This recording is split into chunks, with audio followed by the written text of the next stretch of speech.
देखिए, अगर भाजपा की मतलब साइड लेके अगर कोई बोलता है या संत कोई उनकी साइड लेके बोलता है तो वो हिंदू है और वो असली शंकराचार्य है। ठीक है। और अगर कोई इनका विरोध करके सच्चाई अगर बोलता है तो वो असली शंकराचार्य नहीं, उससे प्रूफ मांगा जाता है। चुटिया पकड़ के ब्राह्मणों को खींचा जाता है, मारा जाता है। इससे बड़ी निंदनीय घटना और कौन हो सकती है। तो छोटे नेताजी ये बताइए कि असली संत कौन है, क्योंकि आप छोटे नेता हैं, आपसे सुनना चाहते हैं कि असली साधु की पहचान कैसे हो। देखिए, वो असली साधु वही है जो सच बोलता है। ठीक है। और वो जो आप बता रहे जिनको दिखता नहीं है, वो पहले तो उनको दिखता नहीं है, दूसरी बात जो 24 के हार के बाद उनको मतलब बुद्धि भी भ्रष्ट हो गई है। अच्छा। तो वो फर्जी अपशब्द बोला करते हैं। तो राम भद्राचार्य जिनको दिखता नहीं है, उन्होंने एक भविष्यवाणी की है कि 2027 में योगी जी फिर से आ रहे हैं। क्या कहेंगे इस पर आप? उनकी बातें गधे खिलाते। वो न साधु है न संत है, वो ढोंगी है, वो भारतीय जनता पार्टी के गुलाम है। पर जो भारत के शंकराचार्य हैं ये किसी के गुलाम नहीं है। अब गौ रक्षा की बात आई तो सपा देख लीजिए, कांग्रेस देख लीजिए, बिल्कुल शंकराचार्य जी के साथ खड़ी है, पर भारतीय जनता पार्टी क्यों नहीं खड़ी है। तो क्या है सपना आपका, भविष्य का सपना क्या है आपका? सपना यही पॉलिटिक्स में आना, यही सपना है। कितनी उम्र है? मेरी उम्र 13 साल है। 13 साल। जब ये भाई साहब 23 साल के होंगे तो क्या करेंगे आप फिर? मैं यही तड़क जाएंगे जैसे अखिलेश और रैली तड़कते हैं, वो भी तड़क जाएंगे। जी बिल्कुल। अच्छा साथियों, प्रयागराज में साधु संतों के लिए 2 प्रकार से कानून बन गए हैं। अभी आपने देखा होगा कि जब शंकराचार्य दर्शन करने के लिए जा रहे थे, स्नान करने के लिए जा रहे थे, तो उनकी पालकी को नहीं जाने दिया गया। कहा जा रहा था कि वहां पर माहौल खराब हो जाएगा। लेकिन दूसरी तरफ आपने देखा होगा कि एक सतवा बाबा है जो बिल्डोजर से घाट तक पहुंच जाते हैं, उसके बाद राम भद्राचार्य कुल वीआईपी एंट्री मिलती है।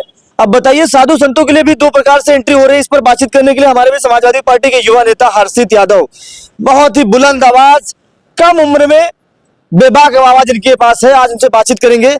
क्या कहेंगे इस मामले को लेकर? सवाल तुम्हारा आपने सुन लिया होगा, साधु संतों का कैसे सम्मान होगा कि बताइए 2 प्रकार से सम्मान हो रहा है। एक तरफ शंकराचार्य को जाने दिया जाए, दूसरी तरफ बुलडोजर से कोई पहुंच रहा है, कोई वीआईपी एंट्री हो रही है। क्या कहेंगे इस पर आप?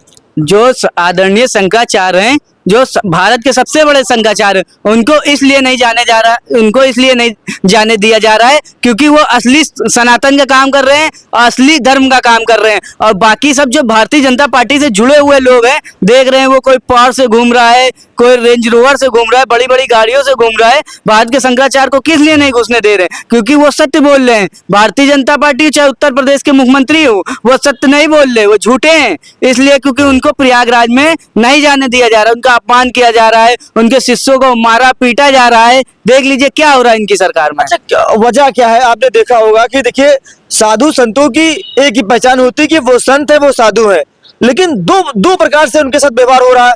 एक को तो इतना सम्मान की बिल्डोजर से घाट तक पहुंच जा रहा है, दूसरा वीआईपी एंट्री हो जा रहा है, और तीसरे लोग को जो पालकी, जो अपने साधु संतों के साथ जो पालकी अपने हाथों से खींची जाती है, उनको वहां तक नहीं जाने दिया जा रहा। इसलिए नहीं जाने दिया जा रहा है कि जो अगले साल महाकुंभ लगा था, तो उत्तर प्रदेश के मुख्यमंत्री ने कहा था कि चाहे 40 करोड़ लोग आ जाए, चाहे 100 करोड़ लोग आ जाए, सबकी व्यवस्था हो जाएगी। उसके बाद भी वहां पर भगदड़ हुई, हजारों लोग मारे गए, कई लोग तो ऐसे थे जिनको अपने बच्चों की डेड बॉडी नहीं मिली। इसका विरोध भारत के शंकराचार्य जी ने किया, जो बिल्कुल सही किया क्योंकि वो सनातनी है।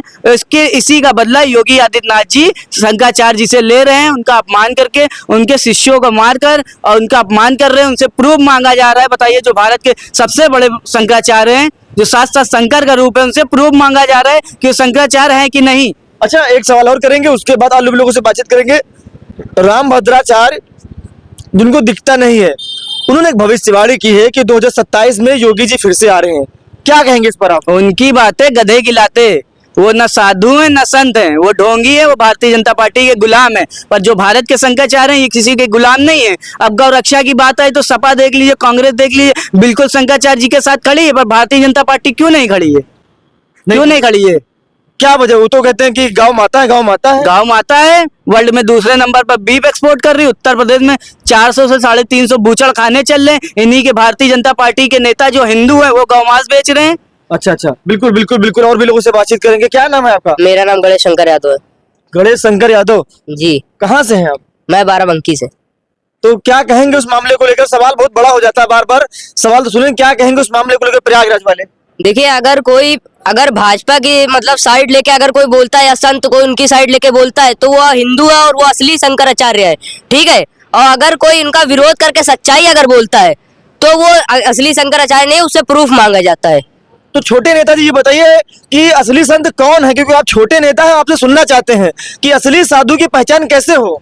देखिए, वो असली साधु वही है जो सच बोलता है, ठीक है। और वो जो आप बता रहे जिनको दिखता नहीं है, वो पहले तो उनको दिखता नहीं है, दूसरी बात जो 24 के हार के बाद उनको मतलब बुद्धि भी भ्रष्ट हो गई है, अच्छा, तो वो फर्जी अपशब्द बोला करते हैं। उन्होंने भविष्यवाणी की है कि अखिलेश नहीं, योगी जी भी 27 में आ रहे हैं। उनको 27 में पूरी साफ हो जाएगी भारतीय जनता पार्टी, पहली बात तो ये। दूसरी बात तो वो भी मठ भाग जाएंगे उनके योगी जी के साथ। अच्छा, मठ भाग जाएंगे जी। क्यों भाग जाएंगे? आपको लगता है कि उन्होंने जो झूठ बोला, 24 में तो भविष्यवाणी की थी योगी जी मोदी जी आ रहे हैं, तो आए नहीं थे? 24 में भविष्यवाणी करी तो 24 में तो उन्होंने बोला भी तो 400 पार हो गई क्या? आप बताइए। अरे प्रधानमंत्री बन गए कि नहीं बन गए, कुर्सी मिल गई नहीं मिल गई, जिस पर बैठना चाहते हो बैठ, मिल गई नहीं मिली, चाहे जैसे मिले हो। अरे वो तो बैसाखी पे चल रही है, जिस दिन बैसाखी हटेगी उस दिन जैसा गिरेंगे ना, कोई उनको उठाने वाला नहीं मिलेगा।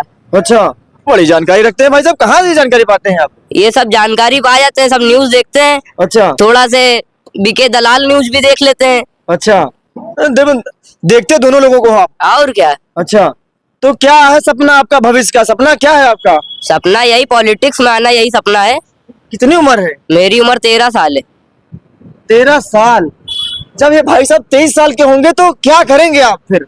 मैं यही तड़क जाएंगे जैसे अखिलेश और रैली तड़कते हैं, वो भी तड़क जाएंगे? जी बिल्कुल। अच्छा, अखिलेश यादव की जैसे बिल्कुल नेता की नीचे दिखा दिए पूरा एकदम भौकाल से, टाइट सदरी वदरी वगैरह सब अभी से तैयारी हो रही नेता की नहीं बनने की। और क्या, बनेंगे, सरकार बनाएंगे 27 में? 27 में एकदम प्रचंड बहुमत से सरकार आ रही है। अच्छा, ये बताइए छोटे छोटे 13 साल के, 12 साल के, 15 साल के लड़के अखिलेश यादव से इतना प्यार।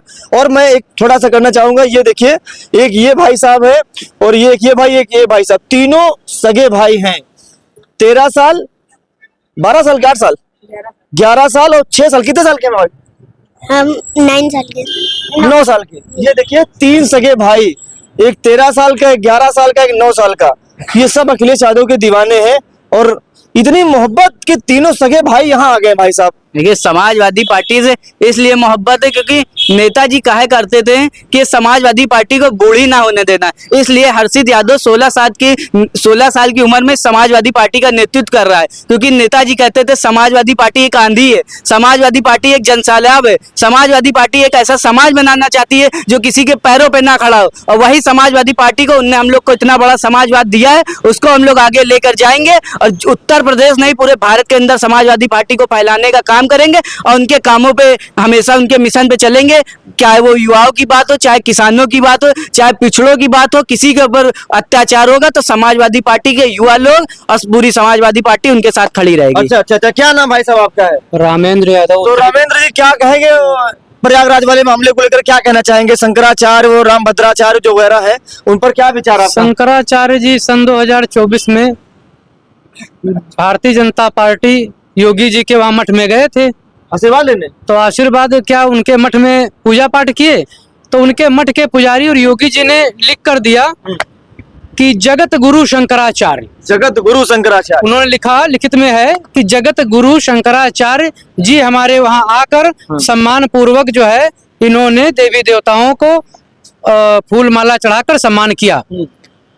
और वही जिन्होंने अपने हाथों से लिखा था जगत गुरु, और आज जब वहां संगम पर स्नान करने लगे गए तो उनसे प्रमाण पूछा जा रहा, शंकराचार्य होने का प्रमाण पूछा जा रहा है। जब स्वयं अपनी डिग्री नहीं दिखा सकते हैं और दूसरे से शंकराचार्य प्रमाण पूछने वाले कौन होते हैं? ये जो है ब्राह्मणों का बहुत बड़ा अपमान है। इससे पूरे हमारे उत्तर प्रदेश में जो छोटे छोटे बटुक थे जिनकी चोटी थी, चोटियां पकड़ के ब्राह्मणों को खींचा जाता है, मारा जाता है, इससे बड़ी निंदनीय घटना और कौन हो सकती है?